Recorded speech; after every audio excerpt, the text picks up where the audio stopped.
morning, everybody.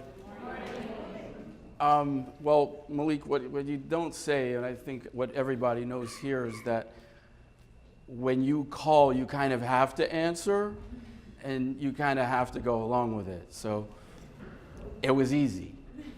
So thank you for having me.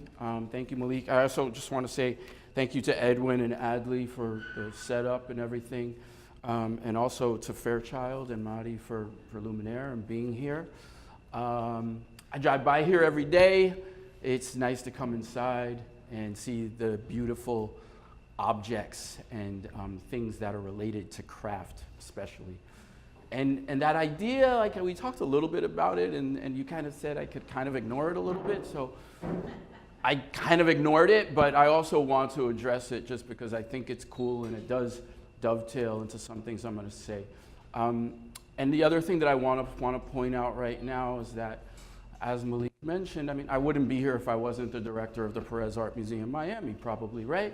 So I just want to point out three people who are here also. Adrian Chadwick is here. Grace, can you stand up for a quick sec, just so everybody knows who you are? And Oscar, get up. And they're all here from our mighty, mighty education department. And of course, that is the core of what we do. So just to think about that space of craft before we talk about the museum. And what I'm going to do is I'm going to just a few notes on craft, and then get into a little bit of a conversation about the museum, run through probably way too many images, way too fast, and then settle on a few, and then hopefully get to conversation, because that's the only reason why we're here.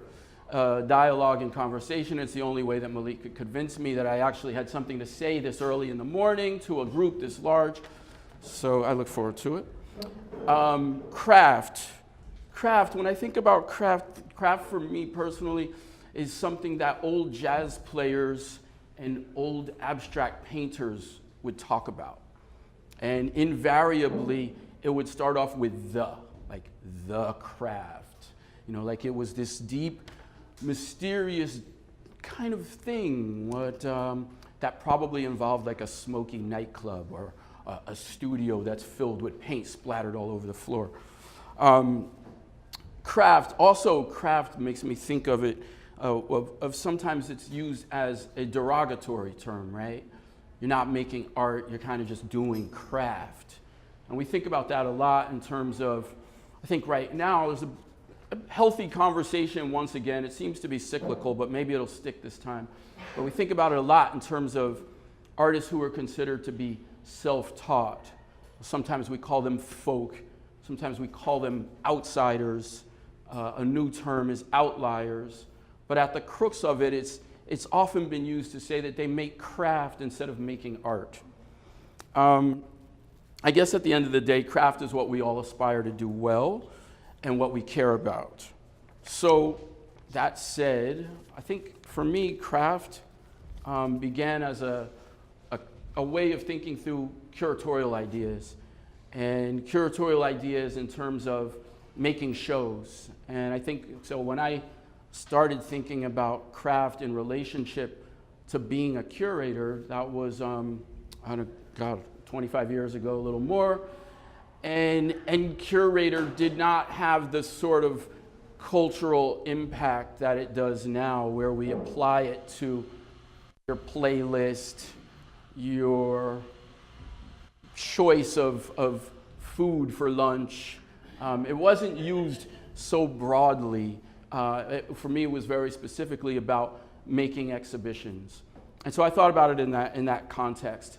And then, of course, more recently, now being at PAM for the last 2.5 years, in my first job as a director, which goes directly from being a curator, is that the craft of making museums. And that's what Oscar, Grace, Adrian, and I try to do every day, is make the museum. Okay, so that said. Christo, some of you may have seen we had a nice big splashy article above the fold on the Miami Herald a couple of weeks ago announcing Cristo and our exhibition that's coming up this fall. And I guess for me, this is the image, this is the idea of where contemporary art begins in Miami. So 1983, May of 1983, for 2 weeks, the islands in Biscayne Bay surrounded in this gorgeous pink fabric. And it's amazing to think, you know, we do exhibitions that are up for 4 months. We have some installations up that are up for a year, but this was a 2-week project. And this image, I mean, if you haven't seen it before, you'll see it again and again, is a reminder of an event. It's a reminder of people coming together. It is, I think, it embodies the idea that art is not just something to look at, right? It's something to interact with, it's something to be with, which is how we see ourselves at PAM. The project was organized with Cristo and Jean-Claude by a guy named Jan van der Mark. And van der Mark was a curator who became a director, and some would say that he had varying degrees of success as a director, but he was the first director of the Center for Fine Arts here in Miami, which is now the Perez Art Museum, Miami. So he organized this project, and then a year later, he opened the museum over on Flagler, downtown, in a very different type of space than the one that we're in now. Just some images of Cristo and Jean-Claude in the project. And there's that Herald article. Also, to think about the relevance and the importance of this artist, one only needs to look at contemporary art today, and I literally mean today, as in today. He opened a big project in London this past week, this large sculpture called a mastaba, which is sitting in Hyde Park in the water, and also an exhibition at the Serpentine Gallery in London.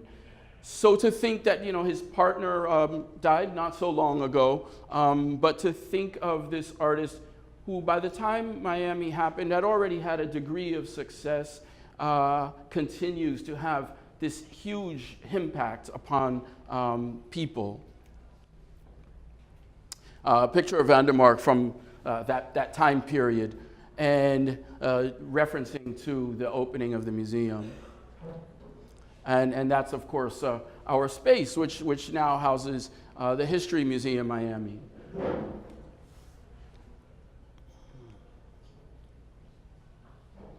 A wonderful, big, léger ceramic sculpture that weighs so much that we have not figured out how to put it up at the new museum yet. You see that it hung securely on that more sort of strong, very much a closed design of the original museum that we were in. And of course, our museum now is completely the opposite. This was the first exhibition that happened at the museum. The book is referencing this show called In Quest of Excellence. And so that was kind of like the idea of what could a museum be in Miami at that point in time. And the idea was we didn't have the artwork. We didn't have necessarily the story to have it generated from Miami. So this exhibition was a show that came from 3 or 4 different museums: Philadelphia, the Metropolitan in New York, some work from Houston, and carried some of the greatest, I say greatest in quotations, what were considered some of the great works of art. And that was how we announced the coming of this new museum to Miami.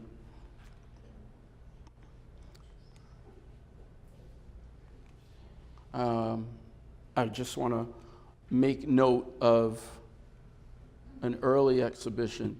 So when the museum opened in that time, in 1984, there was the sense that, okay, you have to create this place that would house the great objects that existed in other museums from around the world, because we didn't have that.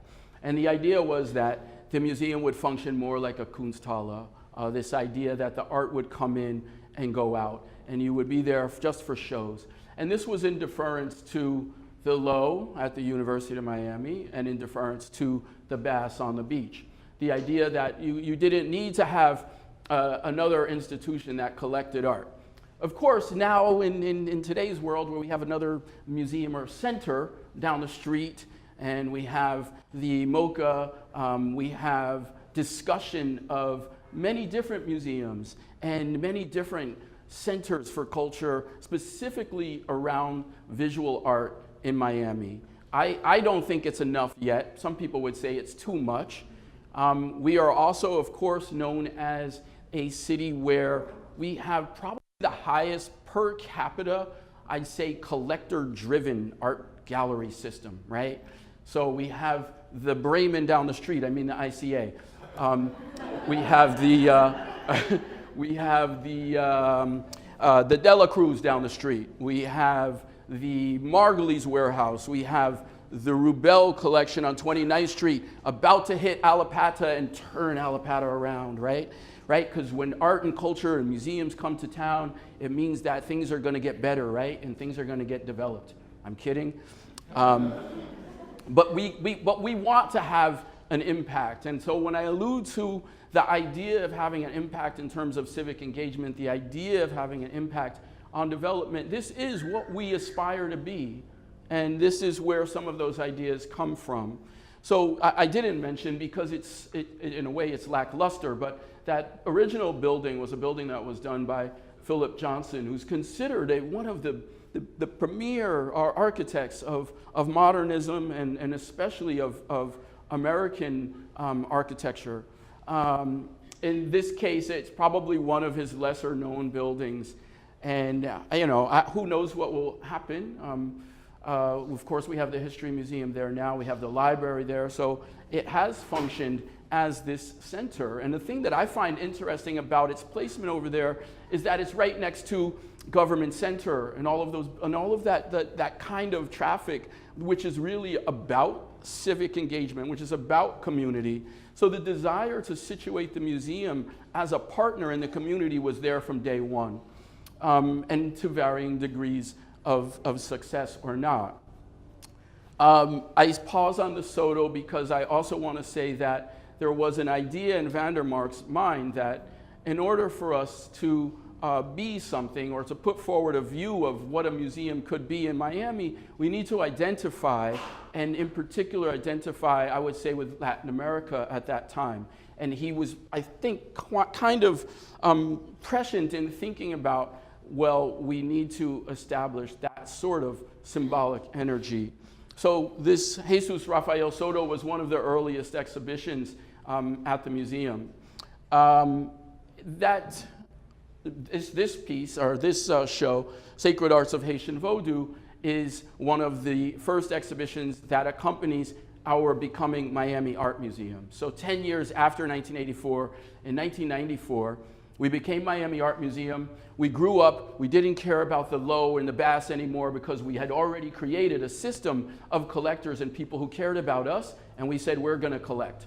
So we announced ourselves to the world first as a collecting institution in that moment. But we don't lose track of where we are, right? Suzanne Delahanty, the director at that time, looks at Miami and thinks about, wow, a lot has changed in the last 10 years culturally, demographically. Not only are we trying to situate ourselves as a museum of international modern and contemporary art, but a museum that is based out of Miami and really resonates with Miami.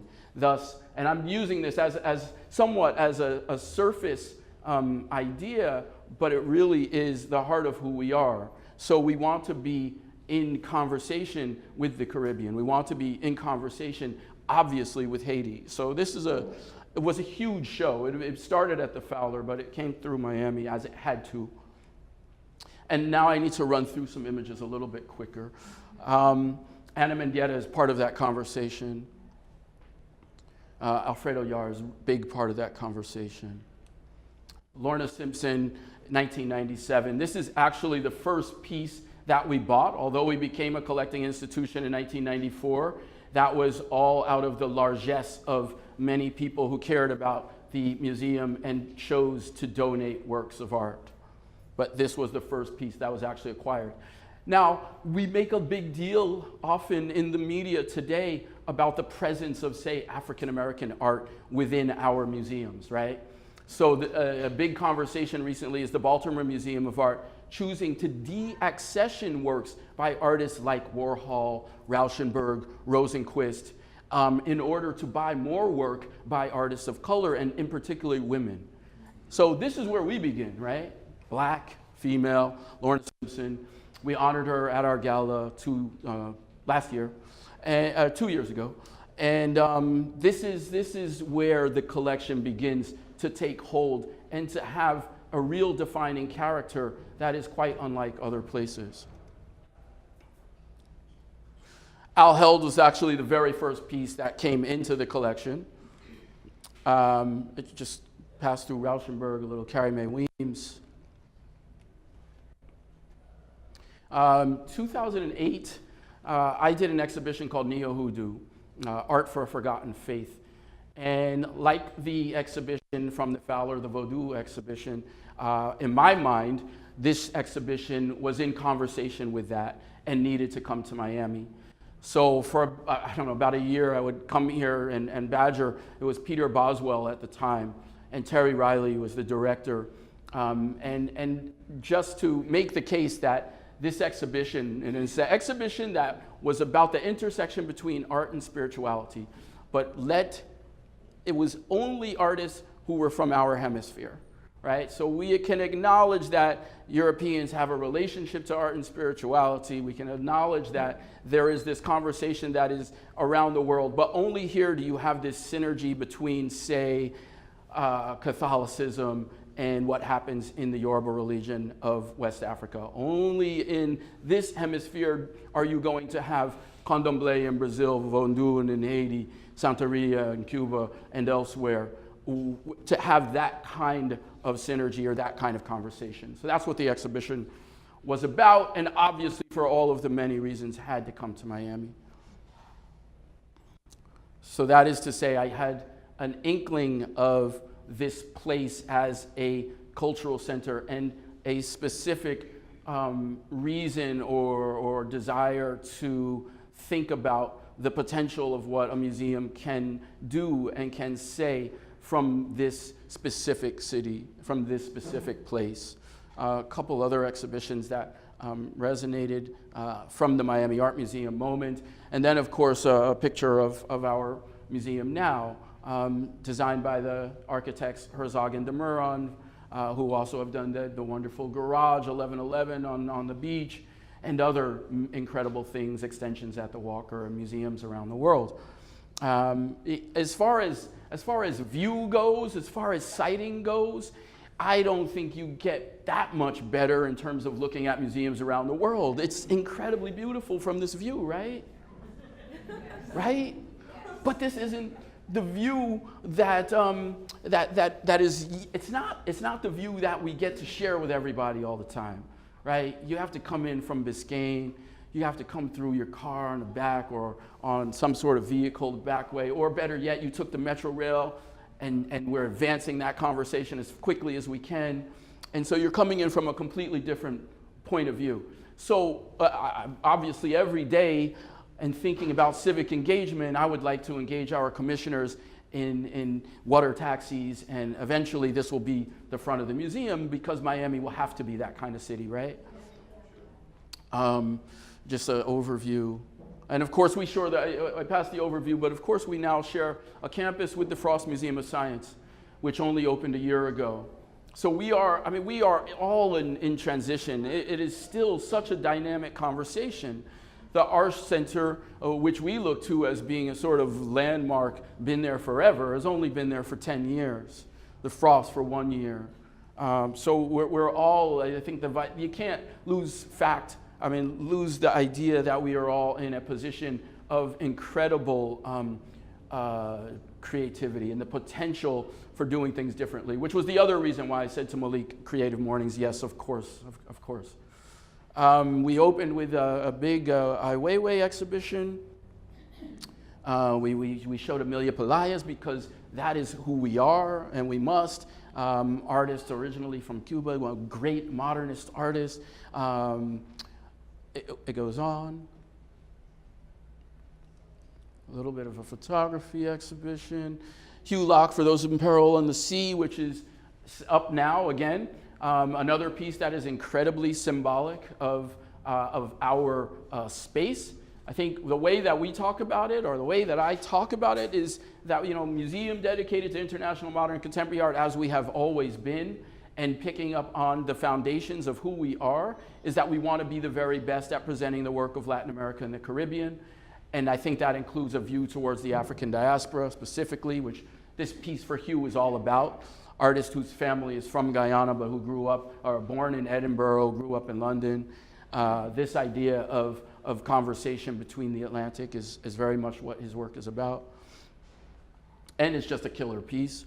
Wilfredo Lam, I think the other pillar for us in terms of conversation on modern art, of course, Afro-Cuban artist who spent many years in Europe, specifically in Paris, specifically around people like Picasso, people like Matisse, watched the way that they played around with African sculpture in the early 1900s and figured that he had something to say that would be quite unique and quite different in that conversation.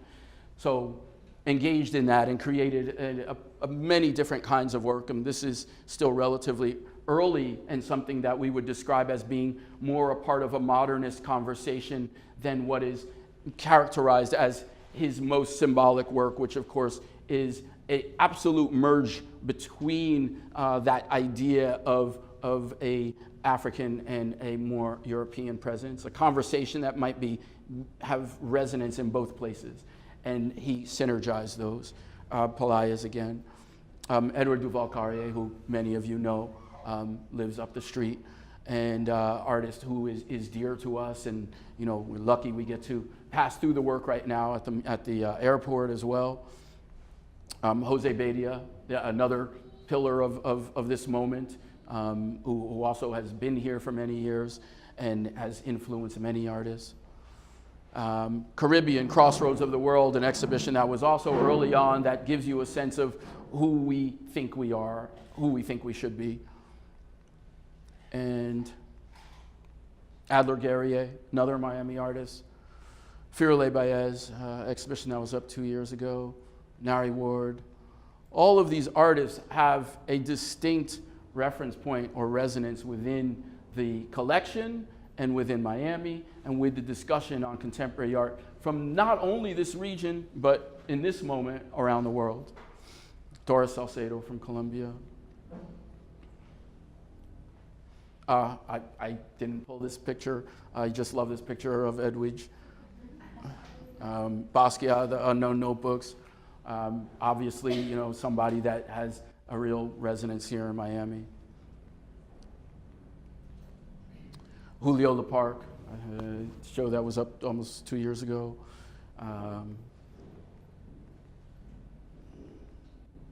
And in our permanent collection, trying to reflect not only what happens in the exhibitions, but how we go about acquiring work, not just what we show, but who are we actually valuing? Who do we change the conversation around? And I think that we're looking at a painting by Carmen Herrera right now, Cuban woman who spent a lot of time in Europe, lives in New York, is over 100 years old, still producing exhibitions. But a conversation on geometry, on minimalist tendencies in painting that is just remarkable just in that painting alone. But also reminds me that of two more articles that happen to be discussed a lot right now, which is the acquisition of work by Latin American or Latinx artists. And so the Whitney has an exhibition that's opening next week, the Whitney Museum of American Art. And much has been made about the fact that, well, they've hired a curator who happens to be Latin American. They're making a show that happens to be about Latin America. Wow. Like, really? So we've been doing this for a long time. And yes, we were part of the conversation within that article, but we know that we are leading this discussion and want to be seen that way. So this is how we might show the permanent collection. Just some works that come from the installation from 2 years ago. I'm gonna try to go a little bit faster. John Chamberlain, Morris Lewis.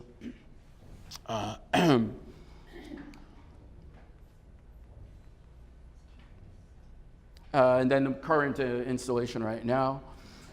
So in this room, for instance, the idea, I think, I talk about like what it is we want to show, but we also want to do this over the span of probably from the 1910s to the present and then the future. And so in this room, you can't see them, but there are two works by the artist Joaquin Torres Garcia, originally from Uruguay, spent a lot of time in Europe, also came back to work in South America and did things quite differently. The works that we're showing right now from 1917 and 1924 are very much in line with European painting of that moment. But the work that he did in the 1930s is very much about how do I flip that? How do I look at it with the pre-Columbian past that I'm interested in? And to put those things in the same room as Wilfredo Lam from 1935 or Njideka Akinyele Crosby, artist originally from Nigeria who lives in LA from 2017, is the kind of juxtapositions that we're attempting to make. And large Cuban art exhibition that was up all of last year. Sid Grossman show of street photography that's up right now. And I'm going to leave you with some just notes here. Football. I didn't realize this when I signed on for this day because I knew that it was happening between June 14 and July 15. But I didn't realize that this would be the first day off. So if you follow football, we have not had a break since June 14. Today is the first day. So I'm, again, seriously grateful for being here and glad you guys are here. So thought about this relationship between sport and art a lot. So 2006 with Trevor Schoonmaker, we did this exhibition in a series of an alternative space and also a commercial gallery. And was a way of thinking about two things that we loved, right? Art and sport, and more specifically, art and football. So this is a way of thinking through metaphors of what football and art might bring to the table. Things like nationalism, things like commodity, mass culture, international conversations. I mean, on this slide alone, I'm looking at artists from Italy, Mexico, South Africa, Korea. And then to think about it again, because you got to think about it every 4 years because you can't help it because the World Cup happens every 4 years. And so the Football, the Beautiful Game was an exhibition I worked on in Los Angeles. And then, of course, now the World's Game, Football and Contemporary Art. And so this exhibition is up for the summer. If you haven't already been, please come and see the exhibition. And if you guys come to Creative Mornings, you should be members of PAM. So please be members of PAM because we are in this together and it is the same conversation. Thank you. So this is just, thank you.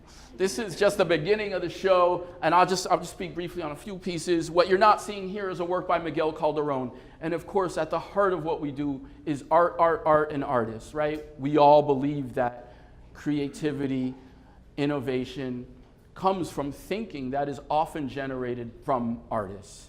And that is the core of who we are. So the piece that you're not seeing that I'm referencing is a work by Miguel Calderon. It's a video in which he has stitched together many, many different games in order to create a full 90-minute game where Mexico proceeds to demolish Brazil 17-0. Why not dream? If we can't imagine it, we can't do it. I know it'll never happen. I know. But if we can't imagine it, then it's definitely not going to happen. And artists allow us to imagine, allow us to dream. And I know it won't happen, but they're playing each other next week. And a wonderful piece by Lyndon Barwa, an artist from Los Angeles, that pictures maybe 10 or 12 highlight moments from World Cups past, all going forward. Of course, Diego Maradona's Hand of God, Pelé making a bicycle kick, Pelé again in 1970 embracing Bobby Moore of England. But probably most importantly for me within this installation is Brandi Chastain. And these figures are all done with little wrappers, candy wrappers. And it's an animation. But the best is Brandi Chastain running across the field, taking off her shirt and celebrating the fact that the American women have won the World Cup. And they've done it 3 times. I mean, it's phenomenal. Only 3 countries in the world have won the World Cup 3 times, and our American women have. So this great piece, Nelson Lerner, Brazilian artist, who has populated this stadium with not only figurines and toys that relate to Disney characters, but also with the religious figurines and icons from Afro-Brazilian spirituality. On the left is Robin Rhoda, on the right is Maria Lasnig. Series of footballs that come from a collector here in Miami who has chosen to collect every single piece of work that she can find that is made out of a football. And there are more. We didn't even take them all. Just a couple other pieces, and then it ends. And this, we go back to Jesus Rafael Soto. This is a work that is on long-term loan that we're trying to help make it stay. And I think it is also one of those defining works for us. You know, everybody loves this piece. Little children get stuck in it, and people just love running through it and being part of it. And again, it kind of harks back in a way to the idea of art is there, and it's for everyone in Miami to a certain extent. It can be had, right? And one of the things I didn't mention when we talk about the place over on Flagler and Miami's relationship to contemporary art, which we go back to Christo and think of, is also the big peeling orange of Klaus Oldenburg that sits on Government Center, that has a shower of water in it, you know, a fountain. Art here has had a presence that has been public and that has been monumental. And so we try to incorporate that to some degree with a work like this outside. And then I leave you with this image of Picasso. And this is a piece from 1932. And it's a painting that will go up on view as of July 4. So, you know, I think so much of what we talk about and who we are is embedded in ideas that art is simply a catalyst. It is simply the thing that we may know and love and get seduced by that leads us to something else, that leads us to another conversation, that leads us to a dialogue that can be used in a way that generates a better degree or a higher degree of empathy, that allows for us to see each other in a more clear light and to understand each other better and hopefully live together better. Yes, we do have that aspiration. And then there are moments, I believe, when we can talk about art simply as a beautiful object. I was sitting downstairs in front of this table that was just delicious, right? And I really want it, and it's not cheap, but it's just gorgeous, and you like to look at it, and that's what this painting, I think, really, really does. So come and see this painting this summer, because we only have it from July 4 until like mid-October. And I'm going to pause there and happy to answer any questions. Thank you.